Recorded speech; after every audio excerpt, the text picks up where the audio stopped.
제가 주는 성경책은 구약성경 1077페이지입니다. 예레미야서 17장 5절에서 11절입니다.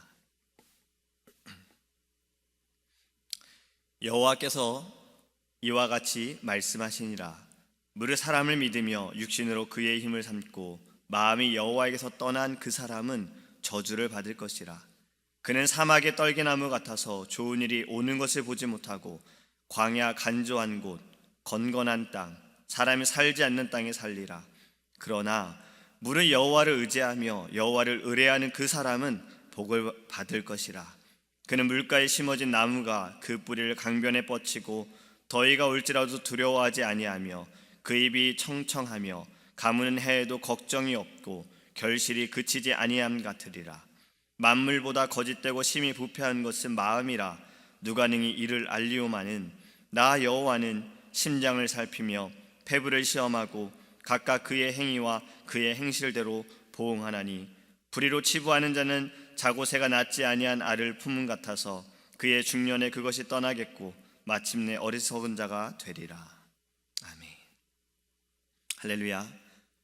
오늘 이 본문의 말씀은 특히 예레미야 선지자는요, 이 요시야 왕 13년부터 예루살렘이 함락될 때까지 요시야, 아하스, 여호야긴, 시드니야, 그달랴, 요한나 등 이스라엘의 그 왕정 말기에 7왕과 함께한 선지자였습니다. 특히 이스라엘의 선한 왕 요시야 왕이 애굽의 왕에게 죽임을 당하고 또 그 아들 야하스가 왕위에 올랐으나 그는 선왕 요시야 왕같이 하나님을 경배하는 자는 아니었어요. 하나님 앞에 악을 행하는 자였습니다. 그래서 예레미야가 이런 말씀을 합니다. 이스라엘 백성과 이스라엘 왕과 방백들과 제사장들과 선지자들과 유다 사람과 예루살렘 거민들이 지붕에서 바알에게 분향하고 다른 신들에게 전제를 드려서 하나님을 경노케 하셨다. 또 32장 35절에 흰놈의 골짜기에 바알의 신상을 세우고 자기들의 자녀들을 몰래게 불에 지나가게 했다. 그래서 하나님께서는요, 내 백성이 2가지 악을 행하였나니 그 생수의 근원되는 나를 버린 것과 네 스스로 웅덩이를 판 것이다 라고 예레미야서 2장 19절에 말씀합니다. 내 하나님을 버렸다. 내 하나님을 경외하지 않았다. 네 속에 하나님을 경외하는 마음이 없다. 그것을 하나님께서 뭐라고 말씀하셨냐면 그것이 고통이다 라고 하셨어요. 여러분, 우리는요, 이 예레미야서는 특히 나라와 민족이 하나님 앞에 범죄할 때 그는 눈물로 기도했던 자입니다. 이것이 우리의 심령이 되기를 원합니다. 오늘 본문을 통해서 우리가 좀 생각해 볼 것은요, 바로 이 말씀입니다. 우리는요, 하나님을 떠나서는 살 수가 없는 존재라는 거예요. 5절에 이렇게 말씀하고 있어요. 여호와께서 이와 같이 말씀하시니라. 무릇 사람을 믿으며 육신으로 그의 힘을 삼고 마음이 여호와에게서 떠난 그 사람은 저주를 받을 것이라. 우리의 저주는 하나님과 멀어질 때부터 시작이 되어지는 겁니다. 우리의 죄가 어떻게 시작이 되었습니까?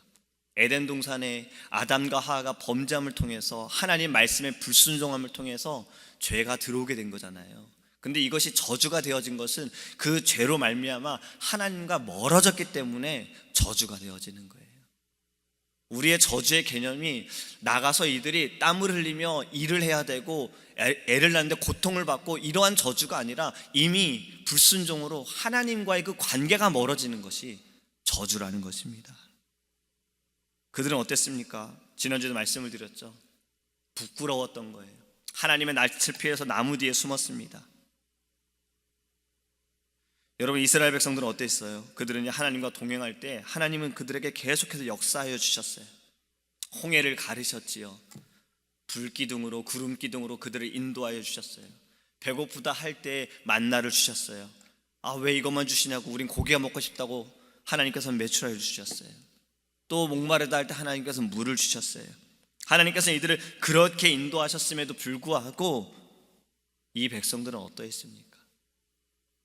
잠시 모세가 보이지 않을 때, 모세가 자리를 비웠을 때 이들은 이집트의 그 습관대로 자신들이 본 대로 우상을 만들고 우상을 경배했습니다.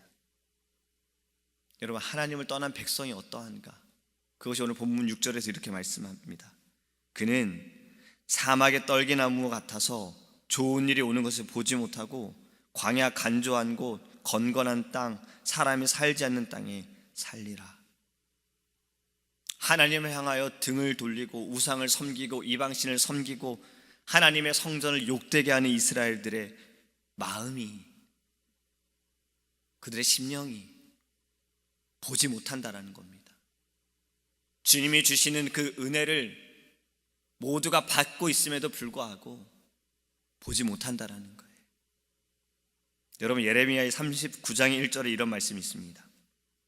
시드기야 9년 10월에 바벨론 왕 느부갓네살과 그 모든 군대가 와서 예루살렘을 에워싸고 치더니 시드기야 제11년 9월에 성이 함락되니라. 이 예루살렘 성이 함락될 때에요, 이 성전은 불에 타버립니다. 밤중에 도망가던 시드기야 왕도 잡혀져요. 많은 이들이 목베임을 당합니다. 귀인들과 왕비들도 그 궁에 있는 모든 이들이 다 죽게 되어져요. 시드기야마저도 두 눈이 뽑히고 사슬에 묶여서 포로로 잡혀가게 되어져요. 이 모든 일이 왜 일어난 겁니까? 하나님을 두려워하지 않았기 때문에, 그들이 보지 못했기 때문에. 여러분, 하나님을 떠난 나라, 하나님을 떠난 임금, 하나님을 떠난 백성의 삶은 결국엔 그것이 저주라는 것입니다. 그런데 이러한 저주의 삶에서 회복될 수 있는가? 그것이 바로 그 다음에 말씀하고 있는 거예요. 하나님께 돌아오는 거예요. 하나님을 의지하는 거예요. 하나님을 붙드는 거예요. 여러분, 우리는요, 무능한 존재임을 알기 원합니다. 내 자신은요, 우리는 무능한 거예요. 우리는 시시때때로 우리의 감정이 달라지잖아요. 먹을 때는 좋다가 너무 배부르다고 화내고, 그렇죠? 편히 누워 좋다가 또 왜 이렇게 춥냐고 또 화내고. 우리는 달라져요. 우리는 무능해요. 그렇기 때문에 우리가 할 수 있는 것은요, 하나님 의지하는 겁니다. 오직 하나님만 붙드는 거예요. 여러분, 7절과 8절의 말씀은요, 바로 반대되는 말씀입니다. 우리가 누릴 수 있는 행복은요, 이 세상에서 누릴 수 있는 사람들과의 그런 행복과 다른 행복이에요. 한번 잘 들어보시기 바랍니다. 그러나 무릇 여호와를 의지하며 여호와를 의뢰하는 그 사람은 복을 받을 것이라. 그는 물가에 심어진 나무가 그 뿌리를 강변에 뻗치고 더위가 올지라도 두려워하지 아니하며 그 입이 청청하며 가뭄을 해도 걱정이 없고 결실이 그치지 아니함 같으리라. 할렐루야. 여러분, 물가에 심긴 나무는 더위에도 가뭄에도 끄떡이 없다고 합니다. 물가에 심겨진 인생은요, 어떤 시련과 역경과 환난 가운데서도요, 끄떡이 없다는 말씀이에요. 물가에 심겨진 나무는요, 철 따라 열매를 항상 맺어요. 물가에 심겨진 우리의 인생이 탐스러운 열매를 풍성히 맺을 수 있다는 말씀이에요. 그 말씀은요, 나무가 물가에 심겨진 것처럼 우리는 하나님께 심겨져야 된다는 말씀입니다. 이것이 바로 축복이라는 거예요. 우리가 복을 원합니다. 하나님, 우리는 축복을 받기 원합니다. 진정한 복은 하나님과 함께 있을 때 누릴 수 있다는 겁니다. 하나님과의 관계가 회복되어질 때 누릴 수 있다는 거예요. 여러분, 제가 예전에 별명이 뭐였는지 모르시죠? 원로 전도사였어요. 전도사를 너무 오래 했다고 원로라고 붙이더라고요. 왜냐면 제가 전도사를 2003년, 2004년부터 했으니까요. 2001년도였던 것 같아요. 그럼 벌써 꽤 됐지요. 늦게 사실 어떻게 보면 목사를 이제 되는 건데 원로 전도사였어요. 근데 제가 목사님이 되어지는 부분에 있어서 제 스스로도 참 많은 것들을 준비해야 되기 때문에, 마음으로도 여러 가지를 준비해야 되기 때문에 하나님께 기도합니다. 근데 올해는 하나님, 제가 꼭 목사가 되고 싶다라는 마음을 제가 갖게 되어진 것 중에 하나가 바로 이겁니다. 하나님, 제가 축복합니다라는 말. 영혼들을 축복합니다. 주의 종으로서 축복합니다. 제가 정말 하나님 이렇게 쓰임받고 싶습니다라는 마음이 있었던 거예요. 여러분, 결국은 제가 주의 종으로서 우리가 축복한다라는 것은 말씀으로 축복하는 것이고, 말씀으로 가르치는 것이고, 말씀으로 이끌어주는 것입니다. 누구에게 이끄는 겁니까? 하나님께 이끄는 거예요. 방법을 가르쳐주는 게 아닙니다. 오직 말씀을 통해서, 그 말씀이 이미 하나님의 능력이 있고 하나님의 권위가 있기 때문에 그 말씀이 선포되어질 때 말씀을 통해서 하나님께서 성령으로 역사해 주신다라는 거예요. 여러분, 히브리서 이런 말씀이 있죠. 말씀은 우리의 골수를 쪼갠다 그랬어요. 우리의 골수를 쪼갠다는 게 어떻습니까? 우리의 몸을요 그냥 산산조각 낸다라는 거예요. 그 육신뿐만 아니라 우리의 영혼까지도 이 말씀은요 우리를 다 조각 내가지고 우리를 찌르게 한다라는 겁니다. 그게 왜 그런가요? 여호와께 돌아오라는 겁니다. 하나님께 돌아오라는 거예요. 그것이 바로 축복인 것입니다. 여러분, 10절 말씀은 이렇게 말씀합니다. 나 여호와는 심장을 살피며 폐부를 시험하고 각각 그의 행위와 행실대로 보응하나니. 주님께서는 우리의 모든 것을 보고 계시며 또 우리를 시험하십니다. 지난번에 말씀드렸죠. 우리의 인생은요 시험 가운데 있는 거예요. 하나님께서 주시는 시험, 우리의 믿음을 확인하시는 시험이 있고, 사단이 주는 시험, 우리를 어떻게든 넘어뜨리려는 시험이 있어요. 어떠한 시험이든 우리는 말씀으로 이기고 예수의 이름으로 이기고 하나님의 그 약속하심을 믿으며 인내하며 우리는 승리해야 하는 것입니다. 또 이렇게 말씀하시죠. 보응하나니. 지금 이스라엘 백성들은 자신들의 행함으로 인해서 보응을 받고 있는 겁니다. 여러분, 결국엔 하나님께서는 공의의 하나님이시기 때문에 우리를 심판하십니다. 우리의 믿음을 통해서 우리를 심판하시고 우리의 행함을 통해서 심판하십니다.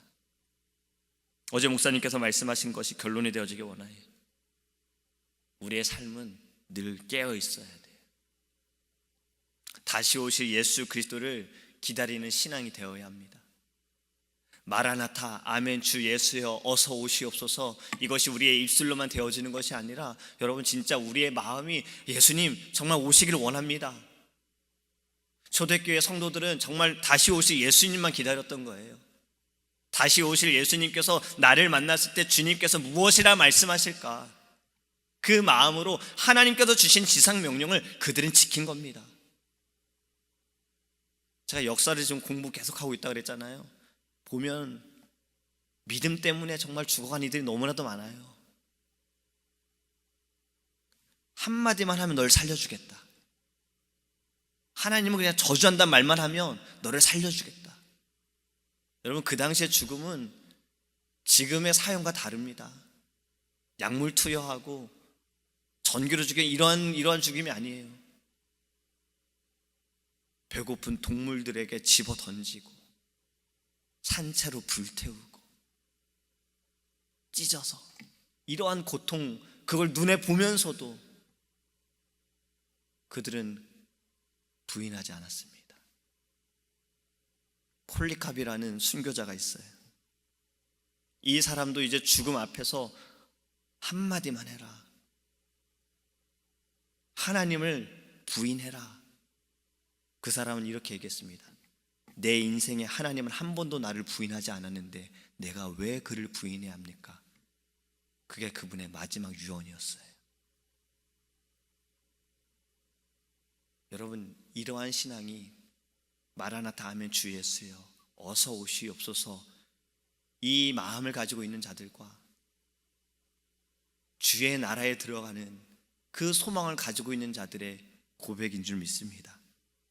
예수님께서 비유로 말씀하신 10처녀, 신랑을 기다린 10명의 처녀, 슬기로운 처녀 5명의 처녀와 준비하지 못한 5명의 처녀, 그 처녀들의 마음이 어떠했을까요? 신랑을 기다리는 마음이 어떠했을까요? 여러분들의 마음은 어떠합니까?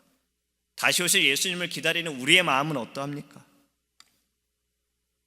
우리는요, 우리의 종말은 개인적인 종말이 될 수 있어요. 내가 먼저 죽어서 주님을 만난 종말이 될 수 있고, 세상적인 종말이 될 수 있어요. 주님께서 말씀하신 대로 이 땅에 다시 오실 그 종말이 될 수 있어요. 하지만 어떠한 종말이든 우리는 주님을 만나야 된다는 겁니다. 그리고 주님은 우리에게 물으실 거예요. 여러분, 우리의 마음이 주님이 물으셨을 때 저는 하나님과 함께 했습니다. 저는 어떠하든 하나님과 함께 했습니다. 이러한 고백이 되기를 원합니다. 말씀을 맺습니다. 우리의 모든 삶은요, 오늘 말씀을 통해서 우리의 모든 인생은 오직 하나님께 있기를 원합니다. 지금까지 나의 인생의 주인공이 나였다면 이젠 달라지기 원합니다. 하나님이 주인공이 되기 원합니다. 하나님이 하시고 받으실 분도 하나님이시고 그 모든 축복도 하나님으로 말미암아 나타남을 믿는 신앙을 갖기를 간절히 소망합니다. 기도하겠습니다. 사랑의 하나님, 감사합니다. 우리의 마음은 하나님, 우리가 간절히 간구하는 하나님 복된 신앙은 하나님께 있음을 우리가 알기 원합니다. 그리고 하나님만을 의지하기 원합니다. 오늘 말씀하신 것처럼 하나님께 붙어있는 자, 하나님을 의지하는 자만이 축복의 사람입니다. 하지만 하나님과 멀어지는 그 자체부터가 이미 저주 가운데 있음을 알기 원합니다. 우리 스스로 하나님 구덩이를 파고 하나님과 멀어지지 않게 하여 주시고 하나님을 더 의지할 수 있는 자가 되게 하소서. 그것은 어떠한 때이든 오직 하나님을 의지하는 자가 되기를 원합니다. 하나님을 찾는 자가 되기 원합니다. 기쁠 때에도, 감사할 때에도, 슬플 때에도, 아플 때에도, 하나님 짜증이 날 때에도, 어떠한 상황에도 오직 하나님을 생각하게 하시고 하나님을 붙드는 심령이 될 수 있도록 하나님 인도하여 주시옵소서. 하나님, 우리에게 주신 주님의 지상 명령이 있습니다. 이 지상 명령을 지키는 자가 되기를 원합니다. 때를 얻든지 못 얻든지 복음을 전하는 자, 우리에게 주신 직분과 사명도 하나님 내 힘으로 감당하고 내 지식으로, 내 지혜로, 내 경험으로 행하지 않게 하시고 주님 무릎으로 감당하게 하시고 기도함으로 나아가게 하시고 주님 역사하여 주소서. 주님 성령으로 인도하여 주소서. 고백할 수 있는 믿음의 사람 될 수 있도록 인도하여 주옵소서. 시험 가운데서도 하나님 오직 주님만을 의지하기 원합니다. 말씀에 의지하여 예수의 이름으로 승리할 수 있는 자, 참고 기다리고 인내할 수 있는 자, 다시 오실 예수님을 바라볼 수 있는 자, 하나님 믿음의 사람으로 우리를 이끌어 주시옵소서. 감사드리며 살아계신 예수님의 이름으로 기도합니다. 주기도문 하시겠습니다. 하늘에 계신 우리 아버지여, 이름이 거룩히 여김을 받으시오며 나라에 임하옵시며 뜻이 하늘에서 이룬 것 같이 땅에서도 이루어지이다. 오늘날 우리에게 일용할 양식을 주옵시고 우리가 우리에게 죄 지은 자를 사하여 준 것 같이 우리 죄를 사하여 주옵시고 우리를 시험에 들게 하지 마옵시고 다만 악에서 구하옵소서. 대개 나라와 권세와 영광이 아버지께 영원히 쌓옵나이다. 아멘. 오직 주의 사랑을